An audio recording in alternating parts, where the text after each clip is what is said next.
Lep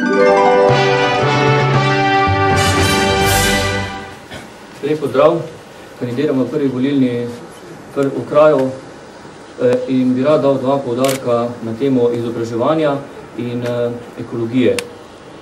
Glede izobraževanja vsi vemo, da je Zgornja Gorenjska močna, ima srednješolske centre, manjka pa nam visokošolskih centrov in izobraževanja na tem področju. S tem bi rad povedal, da na Jesenicah odpiramo oktobra, bo študenti vstopili v novo prenovljeno šolo, visoke šole za zdravstveno nego. Druga zadeva pa je ekologija. Vsi vemo, kakšne problemi so na Zgornjem Gorenjskem in na Gorenskem bili na to temo. Jaz bi rad sam poudaril, da prav danes odpiramo na Jesenicah tudi sortirni center, ki bo pripomogel k reševanju teh problemov. Menim, da smo na pravi poti. Hvala lepa.